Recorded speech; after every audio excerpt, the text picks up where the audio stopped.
हुआ जब संविधान का प्रमुख संशोधन के बारे में देखेंगे, पॉलिटी। ठीक है, तो देखिए फर्स्ट है प्रथम संशोधन 1950 में। ठीक है, प्रथम संशोधन 1950 में आया था। ठीक है, और जिसमें संविधान के कुछ अनुच्छेद है, ये सब बाद में कराएंगे। किस लिए आया था? भूमि सुधार कानून को चुनौती ना दिया जा सके। ठीक है, तो प्रथम संशोधन 1950 में भूमि सुधार कानून को चुनौती ना दिया जा सके। द्वितीय संशोधन 1952 में, इसमें लोकसभा चुनाव के लिए प्रतिनिधि का अनुपात था, है ना। द्वितीय अनुशोधन 1952 में लोकसभा चुनाव के लिए प्रतिनिधित्व था। तृतीय संशोधन 1954 में, इसमें क्या थे? 33 प्रस्ताव स्थापित की गई थी अनुच्छेद 359 के समरूप हो सके। ठीक है, तृतीय संशोधन 1954 में, द्वितीय संशोधन 1952 में, प्रथम संशोधन 1950 में। ठीक है, याद रखिएगा प्रथम संशोधन 1950 में, द्वितीय संशोधन 1952 में, तृतीय संशोधन 1954 में, तीसरे संशोधन 1954 में। चतुर्थ संशोधन 1955 में, चतुर्थ संशोधन 1955 में। हाँ भाई, चतुर्थ संशोधन 1955 में, इसमें निजी संपत्ति को आपको अनिवार्यता है ना। तो चतुर्थ संशोधन 1955 में, जो कि संविधान के, देखिए यहाँ पे संविधान की अनुच्छेद 31(2) में संशोधन किया गया। ठीक है, अब आया पश्चिम संशोधन 1955 में। पश्चिम संशोधन 1955 में, इस संशोधन में अनुच्छेद 3 में संशोधन किया गया है, जिसमें राष्ट्रपति को यह शक्ति दी गई है कि वह राज्य विधानमंडलों द्वारा अपने अपने राज्यों में क्षेत्र सीमाओं आदि पर प्रभाव डालने वाली क्या करें? अपने विचार भेजने के लिए कोई समय सीमा निर्धारित कर सकते हैं, है ना। तो ये पश्चिम संशोधन 1955 में है। अब छठा संशोधन 1956 में, संशोधन द्वारा अंतर्राज्यीय व्यापार और वाणिज्य में वस्तुओं को क्रय विक्रय पर करों के संबंध में अनुच्छेद 259 और 286 में कुछ परिवर्तन किए गए हैं। तो छठा संशोधन 1956 में किया गया, जिसमें अंतर्राज्यीय व्यापार और वाणिज्य में वस्तुओं को क्रय विक्रय पर करों के संबंध में अनुच्छेद, है ना, क्रय विक्रय के संबंधों में अनुच्छेद 269, 286 में परिवर्तन किया गया। अब छठा संशोधन 1956 में, इसमें अंतर्राज्यीय व्यापार और वाणिज्य में वस्तुओं को क्रय विक्रय पर करों के संबंध में अनुच्छेद 200 इतना में परिवर्तित किया गया। अब सातवां संशोधन 1956 में, इसमें राज्य पुनर्गठन आयोग की सिफारिशों को लागू करने और परिणामिक परिवर्तनों को शामिल करने का उद्देश्य यह संशोधन किया गया है। सातवां संशोधन 1956 में दिया गया है, जिसमें राज्य पुनर्गठन आयोग के सिफारिश को लागू करने और परिणामिक परिवर्तनों को शामिल करने का संशोधन किया गया। नौवां संशोधन 1960 में, ठीक है, भारत और पाकिस्तान की सरकारों के बीच हुए करारों का अनुसरण में पाकिस्तानों को राज्य क्षेत्र में हस्तांतर करने की दृष्टि से यह संशोधन किया गया। नौवां संशोधन 1960 में, ठीक है, भारत और पाकिस्तान की सरकारों के बीच। अब आ जाइए नौवां के बाद देखिए 11वां संशोधन दिया। तो 11वां संशोधन 1961 में है। इस संशोधन का उद्देश्य संविधान के अनुच्छेद 66 और 71 का दृष्टि से संशोधन करना था, है ना, जिसमें निर्वाचक मंडल में किसी खाली पद के आधार पर राष्ट्रपति और उपराष्ट्रपति के निर्वाचन को चुनौती न दी जा सके। ठीक है, 12वां संविधान संशोधन 1962 में, इस संशोधन द्वारा गोवा, दमन और दीव को केंद्र शासित प्रदेश के रूप में शामिल किया गया है। ठीक है, तो 12वां संविधान संशोधन 1962 में गोवा, दमन और दीव को केंद्र शासित प्रदेश के रूप में शामिल किया गया। ठीक है, 12वां संशोधन 1962। ठीक है, तो 12वां संविधान संशोधन 1962 में आया था, इसमें गोवा, दमन और दीव को केंद्र शासित प्रदेश के रूप में शामिल किया गया।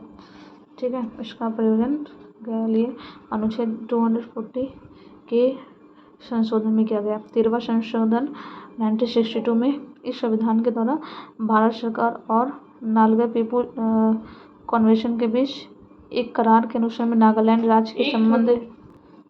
तो 13वां संशोधन 1962 में, इस संशोधन के द्वारा भारत सरकार 14वां संशोधन 1962 में, इसमें पांडिचेरी केंद्र शासित प्रदेश के रूप में प्रथम अनुसूची में जोड़ा गया। ठीक है, पांडिचेरी को केंद्र शासित प्रदेश के रूप में प्रथम अनुसूची में जोड़ा गया था। इस अधिनियम के द्वारा हिमाचल प्रदेश, मणिपुर, त्रिपुरा, गोवा, दमन और दीव तथा पुडुचेरी में केंद्र शासित प्रदेश के लिए संसदीय विधि द्वारा विधानमंडलों को गठन किया जा सका। ठीक है, तो 13वां संशोधन 1962 में ये कर लिए। 14वां संशोधन 1962 में क्या किया गया था कि पुडुचेरी केंद्र शासित प्रदेश के रूप में प्रथम अनुसूची में जोड़ा गया था और इस अधिनियम द्वारा हिमाचल प्रदेश, मणिपुर, त्रिपुरा, गोवा, दमन और दीव तथा पुडुचेरी व केंद्र शासित प्रदेश के लिए संसदीय विधि द्वारा विधानमंडलों का गठन किया जा सके। 16वां संशोधन 1963 में इसमें 19 में संशोधन किया गया जिसमें भारत की प्रभुसत्ता क्या की गई है, भारत की प्रभुसत्ता और अखंडता के हितों में वाक और अभिव्यक्ति स्वतंत्रता, शांतिपूर्ण और संस्था बनाने के लिए अधिकारों को प्रतिबंध लगाया सके। 16वां संशोधन 1963 में। 17वां संशोधन 1964 में लाया गया था जिस अनुच्छेद 31 में और आगे संशोधन किया गया था जिसके अनुसार निजी खेती के अधीन भूमि का अधिग्रहण तब तक नहीं किया जा सकता था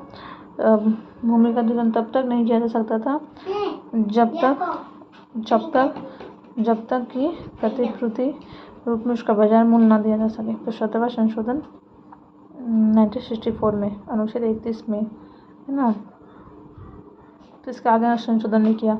फिर 19वां संशोधन 1966 में निर्वाचन न्यायाधिकरण को समाप्त करने और उच्च न्यायालय द्वारा चुनाव याचिकाओं को सुनवाई किए जाने का निर्णय के परिणाम स्वरूप 19वें अनुच्छेद में दिया गया था। ठीक है,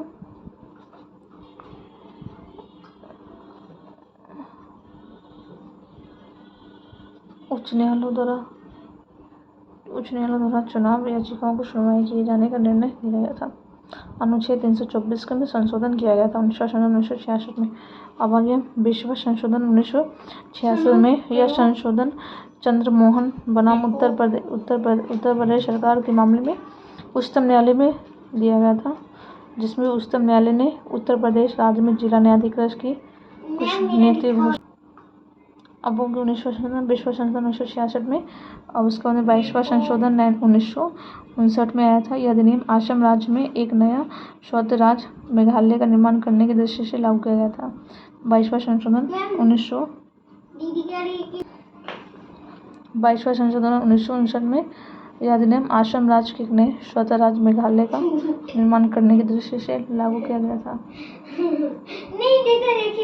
ठीक है, फिर 23वां संशोधन 1959 में यह अनुसूचित जाति और अनुसूचित जनजाति तथा अगल भारतीयों के लिए राज्य विधानमंडलों स्थानों आरक्षण की अवधि 10 वर्ष तक बढ़ाने के लिए अनुच्छेद 334 का संशोधन किया गया था। ठीक है, 23वां संशोधन 1959 में।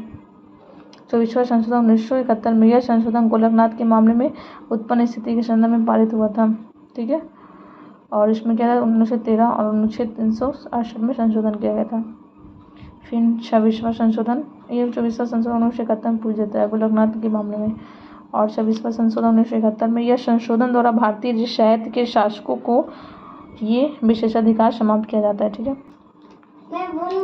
1971 में। ठीक है, 26वां संशोधन 1971 में। संशोधन द्वारा भारतीय रियासत के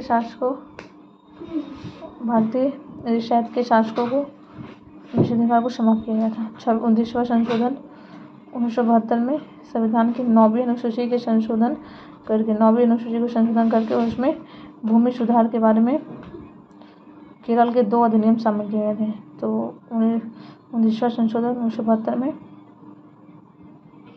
जो उसमें भूमि सुधार के बारे में केरल के 2 अधिनियम शामिल किए गए थे।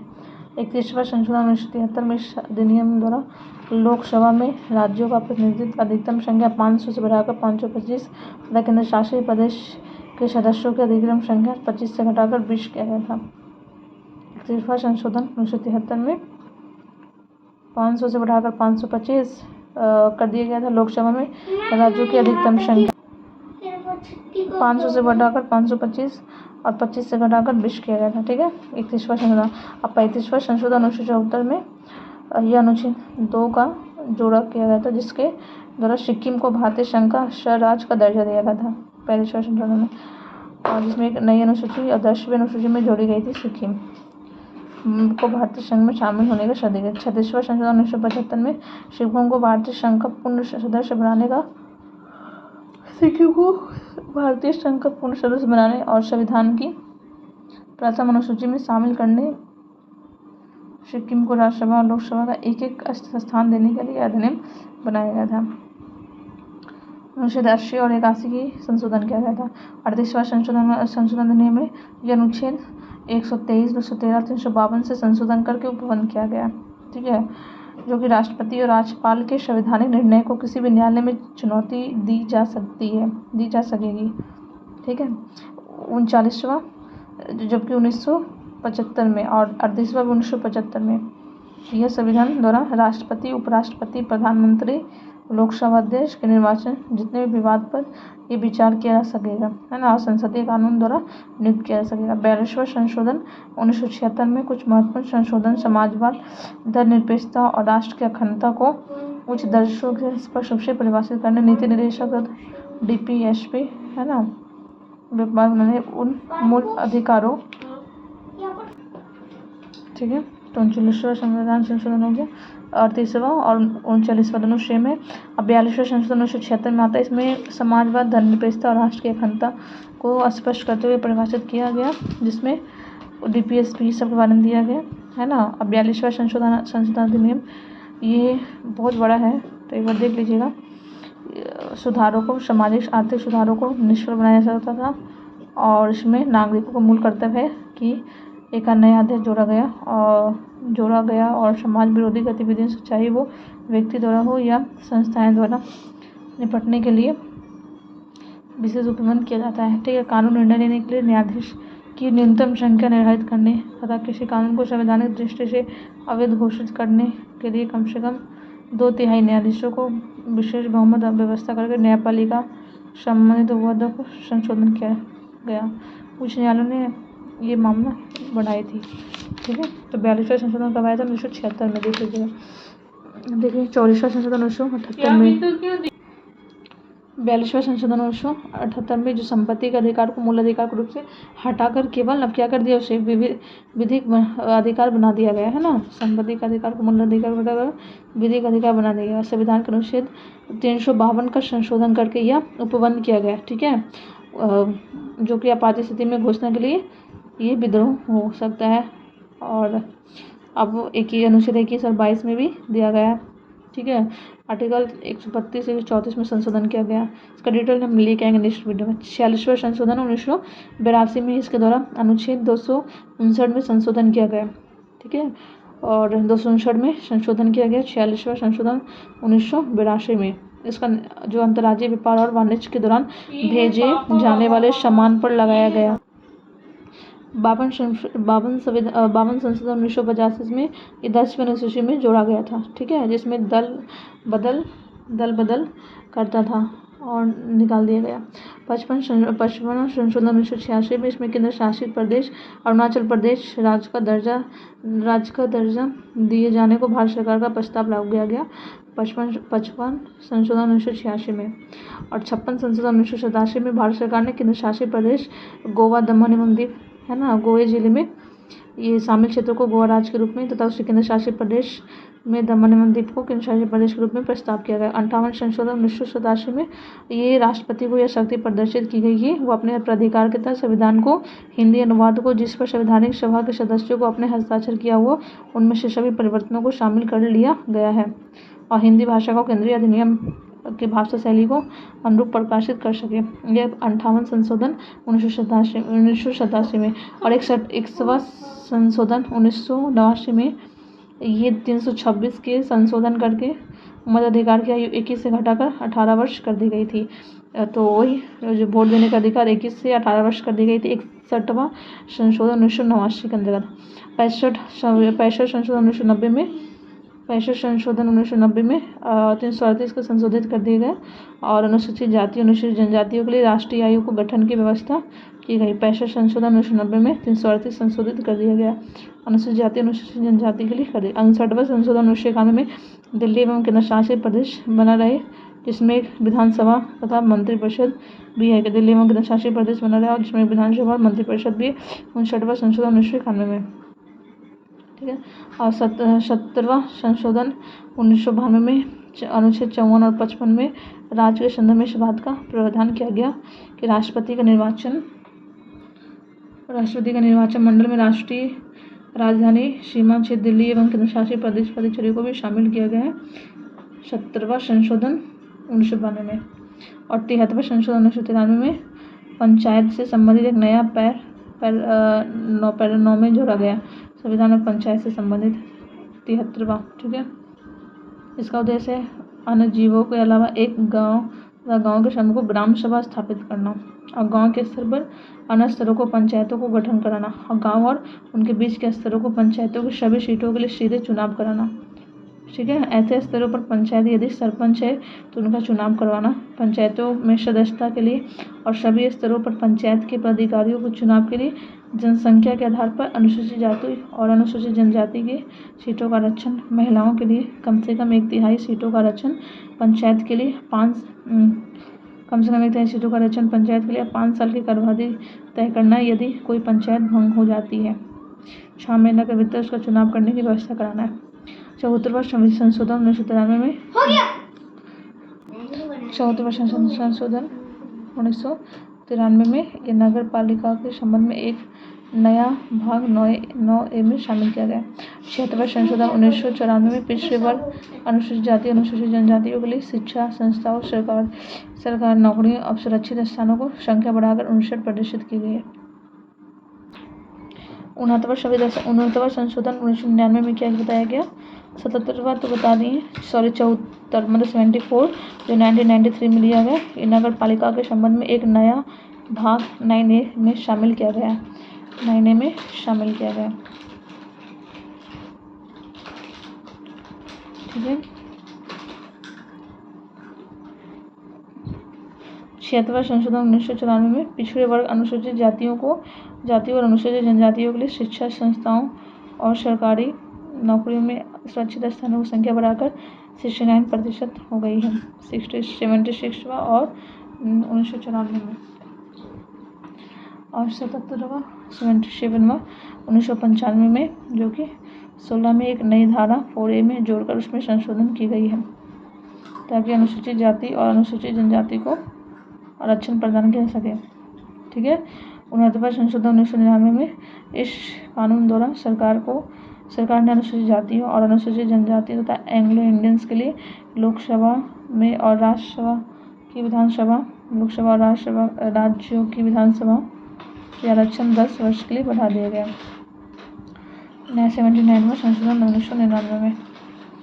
और 82वां संशोधन 2000 में यह इसमें बताई गई कि संघ के किसी भी राज्य के मामले में संबंध किसी सेवा के लिए वर्ग अथवा पदों को पदोन्नति देने के लिए अनुसूचित जाति और अनुसूचित जनजाति के सदस्यों के पक्ष में मूल्यांकन किया जाए। 83वां संशोधन 2000 में संविधान का अनुच्छेद 243 में संशोधन कर व्यवस्थित की गई है। अनुसूचित जातियों को पूरी आबादी अरुणाचल प्रदेश की पंचायतों में अनुसूचित जातियों को 84वां 2001 में आया, 85वां 2001 में, 86वां 2002 में,